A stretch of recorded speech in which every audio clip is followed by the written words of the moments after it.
ప్రతిపక్ష బీఆర్ఎస్ కు మరో ఎదురు దెబ్బ తగిలింది. అసెంబ్లీ ఎన్నికల్లో ఓటమితో డీలా పడ్డ బీఆర్ఎస్ నుంచి ఇతర పార్టీల్లోకి వలసలు ఆగడం లేదు. బీఆర్ఎస్ సిట్టింగ్ ఎంపీ వెంకటేష్ నేత కాంగ్రెస్ లో చేరారు.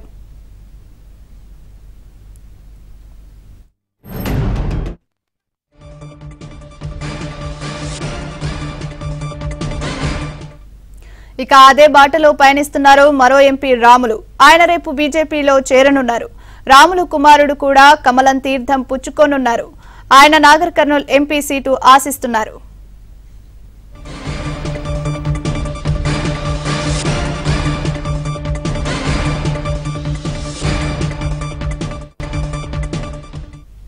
ఇదిలా ఉంటే జహీరాబాద్ బీఆర్ఎస్ ఎంపీ బీబీ పాటిల్ కూడా కమలం గూటికి వెళ్లే ప్రయత్నాలు చేస్తున్నారు.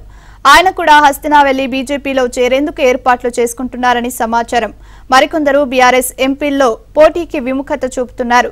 దీంతో గులాబీ బాస్ పరేషాన్లో పడినట్లు తెలిసింది. ఇదే విషయానికి సంబంధించి మరింత సమాచారాన్ని మా కరెస్పాండెంట్ నరసింహరావు అందిస్తారు. నరసింహరావు. ఎస్ ప్రియాంక, ఏ క్షణమైనా కానీ పార్లమెంట్ ఎన్నికలకు సంబంధించినటువంటి షెడ్యూల్ వస్తుందనేటువంటి ఒక ప్రచారం ఒకవైపు జరుగుతూ ఉంది. సో ఈ నేపథ్యంలో అటు బీజేపీ దూకుడు పెంచింది, ప్రజాక్షేత్రంలోకి వెళ్తుంది విజయ సంకల్ప యాత్రల పేరుతోటి. మరొక వైపు స్వయంగా సీఎం రేవంత్ రెడ్డి కాంగ్రెస్ పార్టీ పక్షాన రంగంలోకి దిగారు, జనాల్లోకి వెళ్తూ ఉన్నారు. సో అభ్యర్థుల ఎంపిక పైన ఆ రెండు పార్టీలు కూడా కసరత్తు చేస్తూ ఉన్నాయి. అయితే ఇదే సమయంలో ప్రధాన ప్రతిపక్ష పార్టీగా ఉన్నటువంటి బీఆర్ఎస్ పార్టీ మాత్రం కొంత ఇబ్బందికరమైనటువంటి పరిస్థితుల్ని, పరిణామాలని పార్టీలో ఎదురవుతూ ఉన్నాయి ఆ పార్టీకి. సో ఈ పరిణామాలను చూస్తే మనకి పరిస్థితి ఏ విధంగా ఉంది అనేటువంటిది స్పష్టంగా అర్థమవుతా ఉంది. బీఆర్ఎస్ పార్టీ అధికారాన్ని కోల్పోయి ప్రధాన ప్రతిపక్ష పాత్రలో కూర్చుంది ప్రస్తుతం. అయితే ఆ పార్టీకి ఇప్పుడు లోక్సభ ఎన్నికల ముంగిట దెబ్బ మీద దెబ్బ, షాకుల మీద షాకులు తగులుతూ ఉన్నాయి. ఆ పార్టీకి సంబంధించినటువంటి నాయకులు పెద్ద ఎత్తున అటు కాంగ్రెస్ పార్టీకి, మరికొంతమంది ఇటు బీజేపీలోకి వెళ్లేందుకైతే సిద్ధమవుతా ఉన్నారు, క్యూ కడతా ఉన్నారు. ఇప్పటికే మనం చూసాం హైదరాబాదు, రంగారెడ్డి జిల్లాలో పోయిన అసెంబ్లీ ఎన్నికల్లో కొంత సత్తా చాటినటువంటి, కొంత మెరుగైనటువంటి ఫలితాలు సాధించినటువంటి బీఆర్ఎస్ పార్టీ నుంచి పెద్ద ఎత్తున కాంగ్రెస్ పార్టీలోకి వలసలు వెళ్తూ ఉన్నాయి. ఇక ఇప్పుడు ప్రస్తుతము ఈ పార్లమెంట్ ఎన్నికల ముంగిట సిట్టింగ్ ఎంపీలు బీఆర్ఎస్ పార్టీకి షాకులు ఇస్తూ ఉన్నారు. ఆ పార్టీకి సంబంధించినటువంటి ఎంపీలంతా కూడా ఇతర పార్టీల వైపు చూస్తూ ఉన్నారు. ఇప్పటికే మనం చూసాము పెద్దపల్లికి సంబంధించినటువంటి సిట్టింగ్ ఎంపీ బోర్లకుంట వెంకటేష్ నేత, ఆయన పెద్దపల్లి ఎంపీగా బీఆర్ఎస్ పార్టీ ఎంపీగా ఉన్నారు.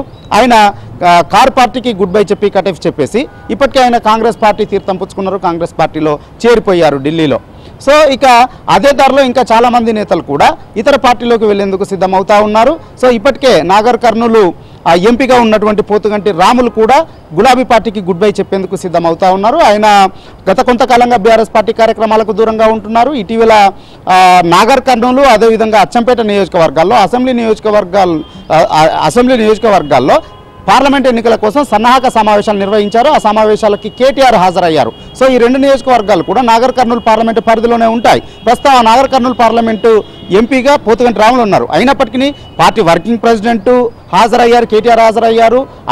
ఆయన పార్లమెంటు పరిధిలోని నియోజకవర్గాలు అయినప్పటికీ ఆ రెండు సమావేశాలకు కూడా పోతుగంటి రాములు డుమ్మా కొట్టేశారు. సో ఆయన ఇప్పటికే బీజేపీ సంబంధించినటువంటి జాతీయ నేతలతో టచ్లోకి వెళ్లారు, వారితో మంతనాలు కూడా జరిపినట్లుగా తెలుస్తూ ఉంది. 1-2 రోజుల్లోనే ఆయన బీఆర్ఎస్ పార్టీకి ఆయన అఫీషియల్గా రిజైన్ చేయబోతా ఉన్నారు. సో బీజేపీలో కూడా ఈ వారంలోనే ఆయన చేరేటువంటి అవకాశాలు ఉన్నట్లుగా తెలుస్తుంది.